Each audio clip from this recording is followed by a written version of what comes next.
Hello my dear student, मैं आप लोगों का दीपक सर अभी ऑर्गेनिक केमिस्ट्री लेके आया हूँ। आप हमारे यूट्यूब चैनल एग्ज़ाम नगर को सब्सक्राइब कर दीजिए। तो आइए जानते हैं सबसे पहले ऑर्गेनिक केमिस्ट्री, जो ज़्यादा इम्पोर्टेंट होगा 10th के बच्चों के लिए और 12th के बच्चों के लिए। मैं कंप्लीट कोर्स लेके आया हूँ ऑर्गेनिक केमिस्ट्री का। तो आइए सबसे पहले जान लेते हैं ऑर्गेनिक केमिस्ट्री होता क्या है। Organic chemistry is the study of structure, properties, compositions and reactions and preparation of carbon containing compounds। देखिए, ऑर्गेनिक केमिस्ट्री का वह हिस्सा है, केमिस्ट्री का वह शाखा है जिसके अंतर्गत हम किसी कंपाउंड के स्ट्रक्चर को, उस कंपाउंड के प्रॉपर्टीज़ को, उस कंपाउंड के कंपोजिशन को, उसके होने वाले रिएक्शंस को और उसके प्रिपरेशन को पढ़ेंगे। लेकिन वो कंपाउंड जो होगा मेनली बना होगा कार्बन से। वो मेनली किसी से बना होगा? कार्बन एलिमेंट से। तो कार्बन का सिंबल सी होता है, हमको पता है। एटॉमिक नंबर 6 और एटॉमिक मास 12 होता है, यहाँ तक हम लोग को पता है। इसका इलेक्ट्रॉनिक कॉन्फ़िगरेशन भी हम लोग कर सकते हैं। सबसे पहले ऑर्गेनिक केमिस्ट्री के बारे में बताया था फ्रेडरिच वूलर ने। ये एक जर्मन केमिस्ट है। ये ऑर्गेनिक और इनऑर्गेनिक केमिस्ट्री के लिए बहुत अच्छा वर्क किए हैं और ये पहले व्यक्ति थे जिन्होंने सिंथेसिस किया यूरिया का सिंथेसिस जो है वोलर सिंथेसिस नाम से जाना जाता है। वो यूरिया को प्राप्त करने का मेथड है। तो वोलर को फादर ऑफ ऑर्गेनिक केमिस्ट्री के नाम से भी हम लोग जानते हैं। फादर ऑफ ऑर्गेनिक केमिस्ट्री यदि बोला जाए तो हम लोग सीधा सीधा बोल सकते हैं वो कौन है? फ्रेडरिच वूलर, जो रहने वाला कहाँ के हैं? जर्मनी के रहने वाले थे। वूलर जो है सबसे पहले एक ऑर्गेनिक कंपाउंड यूरिया का प्रिपरेशन किए जब वो बना रहे थे अमोनियम साइनाइड। तो आइए जानते हैं ऑर्गेनिक कंपाउंड कितने हिस्सों में बटा।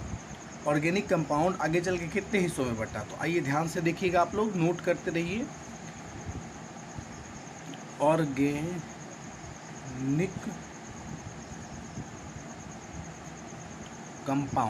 ऑर्गेनिक कंपाउंड दो मुख्य हिस्सों में बट गया। दो महत्वपूर्ण हिस्सा इसका, ये दो महत्वपूर्ण हिस्सा था। पहला हिस्सा है इसका एक्राइलिक या फिर इसे बोलेंगे हम लोग ओपन चेन। जैसे पढ़ेंगे हम लोग ओपन चेन। दूसरा मेरा हिस्सा है साइक्लिक या फिर बोल सकते हैं इसे हम लोग क्लोज चेन, और इसे बोलते हैं रिंग चेन भी बोलते हैं, इसे रिंग चेन भी बोलते हैं। तो ऑर्गेनिक कंपाउंड दो हिस्से में बटा, एसाइक्लिक और साइक्लिक। दो कंपाउंड ऑर्गेनिक केमिस्ट्री दो हिस्सों में बटा, एसाइक्लिक और साइक्लिक। और अब जानते हैं ये मेरा जो एसाइक्लिक कंपाउंड है, एसाइक्लिक कंपाउंड यानी ओपन चेन वाले, ये महत्वपूर्ण आगे चल के तीन इम्पोर्टेंट हिस्से में बटा। तीन इम्पोर्टेंट हिस्सा में वो कौन कौन है? पहला है आपको एल्केन, दूसरा है एल्कीन, तीसरा है अल्काइन। अब जो ये मेरा रिंगनुमा देख रहे हैं आप, रिंग स्ट्रक्चर यानी साइक्लिक कंपाउंड, ये दो इम्पोर्टेंट हिस्से में बट के आगे चल के दो अलग अलग हिस्से में बटे हैं। दो इम्पोर्टेंट हिस्सा, पहला कहलाया होमोसाइक्लिक। जब इसे क्या बोले हम लोग? होमोसाइक्लिक। इसी को बोलते हैं हम लोग, इसी को दूसरा नाम से हम लोग और जानते हैं कार्बोसाइक्लिक। इसे कार्बोसाइक्लिक भी बोलते हैं, कार्बोसाइक्लिक, होमोसाइक्लिक या फिर कार्बोसाइक्लिक पहला भाग है। दूसरा भाग है इसका हेट्रोसाइक्लिक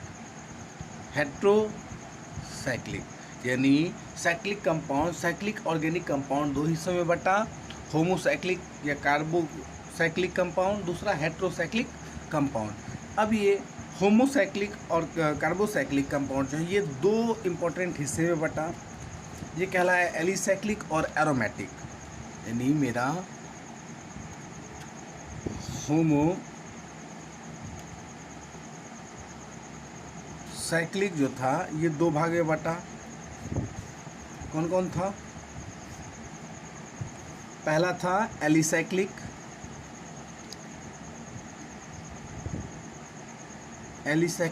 और दूसरा मेरा था एरोमेटिक। यानी होमोसाइक्लिक कार्बनिक कंपाउंड जो है दो हिस्से में बटा, एलिसाइक्लिक कंपाउंड और एरोमेटिक कंपाउंड। ये एरोमेटिक जो है दो हिस्सों में बटा। एरोमेटिक कितने हिस्सों में बटा? दो हिस्सों में बटा। पहला कहला बेंजेनोआइड। क्या पहला कहलाया? बेंजेनोआइड। दूसरा क्या है? नन बेंजेनोआइड। ये आप बेंजेनोआइड और नन बेंजेनोआइड जो 10th वाले बच्चे होंगे वो नहीं समझ पा रहे होंगे ये सब। तो देखिए बेंजीन से बना हुआ है ये दोनों, इसीलिए से बोलते हैं हम लोग बेंजेनोआइड बोलते हैं। साइक्लिक कंपाउंड है ये, मतलब एक रिंग नुमा है। इसे आप लोग आगे वाला वीडियो से में पढ़ेंगे। अभी हम लोग जानते हैं जो पहला पार्ट था मेरा कार्बनिक कंपाउंड का, जो पहला हिस्सा था एसाइक्लिक या ओपन चेन, इसका जो 3 भाग है एल्कीन, एल्कीन, एल्काइन, इसको पढ़ते हैं। आइए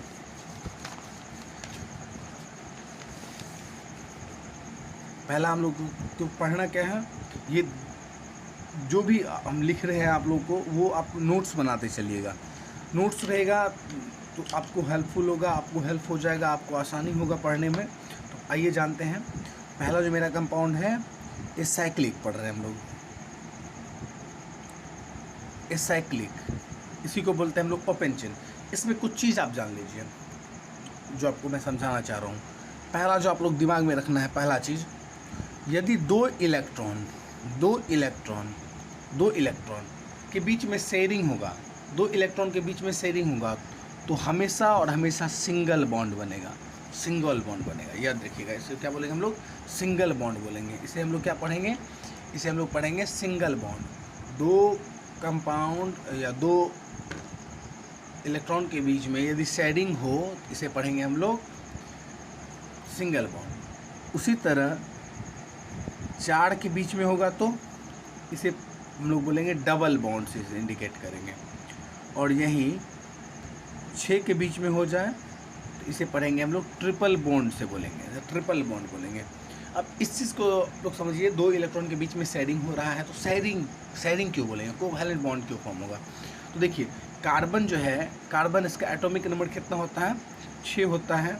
जब इसका इलेक्ट्रॉनिक कॉन्फ़िगरेशन करेंगे तो 2 और 4 आता है, यानी 4। यानी ये क्या है मेरा? टेट्राहेड्रल है। यानी वैलेंसी इसका क्या है मेरा? 4 है। इसका वैलेंसी कितना होगा? 4 होगा।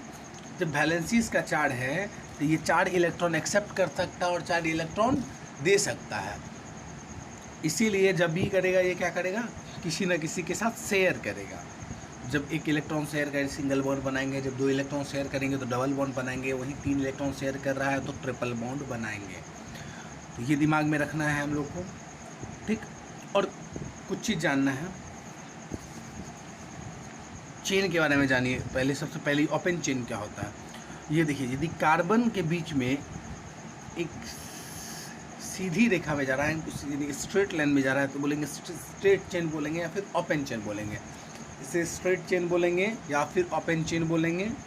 स्ट्रेट है, ये सीधी रेखा में है। वहीं जब कार्बन और एक यहाँ पर कार्बन, तो इसे ब्रांच चेन बोलेंगे, लेकिन क्लोज नहीं है ये कहीं भी क्लोज नहीं है। इसे भी हम लोग ओपन चेन ही बोलेंगे। इस दोनों को क्या बोला जाएगा? ओपन चेन बोला जाएगा। और क्लोज चेन देखिए, क्लोज चेन यदि इस टाइप का स्ट्रक्चर रहा तो ये क्या हो गया? क्लोज चेन हो गया। ये अभी मैं आप लोग बहुत बच्चा बोल रहा हूँ कि सर से आप सिंगल दे रहे हैं, तो अभी मैं समझाने के लिए दे रहा हूँ।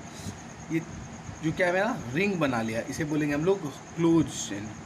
इसे क्या पढ़ेंगे? क्लोज चेन पढ़ेंगे।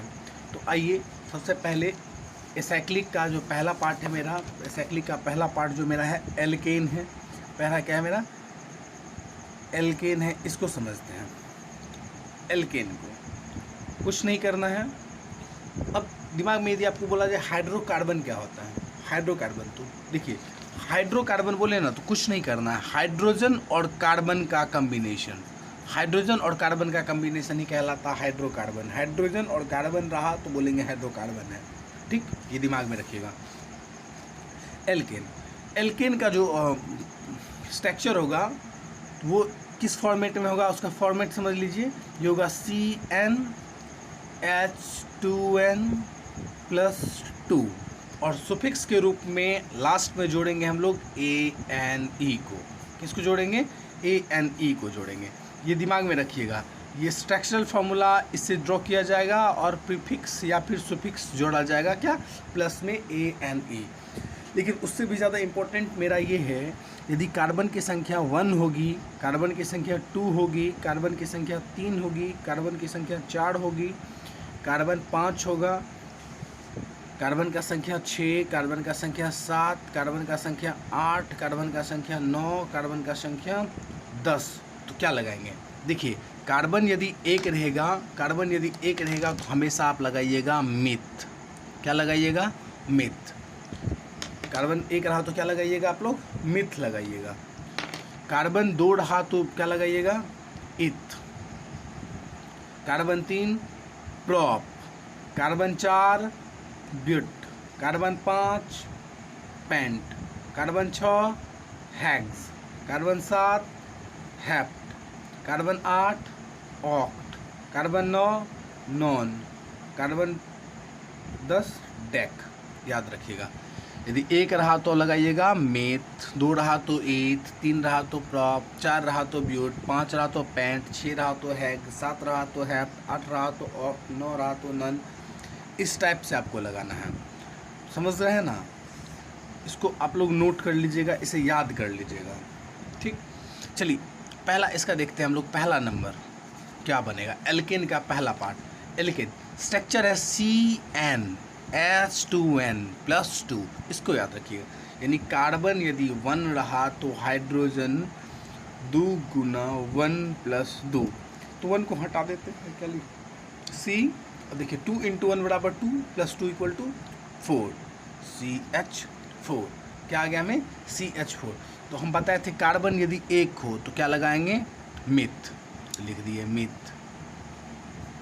और लास्ट में प्लस में क्या जोड़ने के लिए बोले थे? ANE को, तो जोड़ देते हैं ANE। तो नाम पड़ गया इसका क्या? मीथेन। क्या नाम पड़ गया? इसका नाम मीथेन पड़ गया। इसका नाम क्या पड़ गया? मीथेन। और स्ट्रक्चर देख लेते हैं। कार्बन कितना इलेक्ट्रॉन रहता है भैया? कार्बन के लास्ट ऑर्बिट में 4 इलेक्ट्रॉन रहता है, तो 4 आप दे दीजिए। कोई दिक्कत है? नहीं है। चलिए अब हाइड्रोजन हमको कितना है? 4 है ना। हाइड्रोजन का वैलेंसी कितना होता है? 1 होता है, तो 1 डॉट दे दीजिए। 1 dot hydrogen, 1 dot hydrogen, 1 dot hydrogen. यहाँ तक समझने में कोई दिक्कत है? नहीं है। तो अब हाइड्रोजन जो है मेरा डायक पूरा करता है। डायक पूरा करता मतलब उसके आउटरमोस्ट ऑर्बिट में 2 इलेक्ट्रॉन होना चाहिए। तो हाइड्रोजन का देखिए 2 इलेक्ट्रॉन है, इस हाइड्रोजन का 2 है, इस हाइड्रोजन का भी 2 है, और इस हाइड्रोजन में भी 2 है। और मेरा कार्बन जो है वो 8 पूरा करेगा अपना, 8। तो देख लीजिए यहाँ पे एक इससे शेयर किया है, एक इस हाइड्रोजन से ये कार्बन शेयर किया है, इस हाइड्रोजन से एक से शेयर किया है, इससे ये शेयर किया, इससे ये शेयर किया। तो ये कितने हो गए? 8 हो गए। कितना हो गया? 8 हो गया। गिन लीजिए 1 2 3 4 5 6 7 8 हो गए। तो कार्बन आपका सेंटर में है, तो कार्बन सेंटर में लिख दीजिए। इस साइड कितना इलेक्ट्रॉन का शेयर हो रहा है? 2 इलेक्ट्रॉन का। तो क्या बताए थे? 2 इलेक्ट्रॉन का शेयर, तो सिंगल बॉन्ड किसके साथ? हाइड्रोजन के साथ। समझ रहे हैं ना? 2 इलेक्ट्रॉन शेयर हो रहा है तो कौन सा बॉन्ड लगाना है हमें? सिंगल बॉन्ड लगाना है। कार्बन सिंगल बॉन्ड किसके साथ? हाइड्रोजन के साथ। फिर नीचे देखिए 2 इलेक्ट्रॉन का शेयर हो रहा है, तो यहाँ पे भी नीचे कितना किसके साथ? हाइड्रोजन के साथ। यहाँ पे भी देखिए 2 इलेक्ट्रॉन का शेयरिंग हो रहा है, किसके साथ? हाइड्रोजन के साथ, तो हाइड्रोजन के साथ। फिर यहाँ पे भी हाइड्रोजन, तो यही आपका आ गया CH4। इसी को बोलते हैं हम लोग मीथेन। इस हिसाब से हम यदि दूसरा ड्रॉ करें तो क्या हो जाएगा मेरा? C2H2 × 2 + 2 = कितना हो गया? C2H, 2 2 = 4, 2 + 2 6। 2 के लिए क्या लगाने बोले हम लोग? इथ, तो नाम पड़ गया इथेन। स्ट्रक्चर कार्बन कितना है? 2 है ना। कार्बन 2 कार्बन लिख दिए। अब सिंगल बॉन्ड दे दीजिए। जितना भी ANE लगेगा ना, ये सब क्या होगा? मेरा सैचुरेटेड हाइड्रोकार्बन होगा। ये क्या होगा? सैचुरेटेड होगा, इसके लिए सिंगल बॉन्ड यूज करते हैं हम लोग।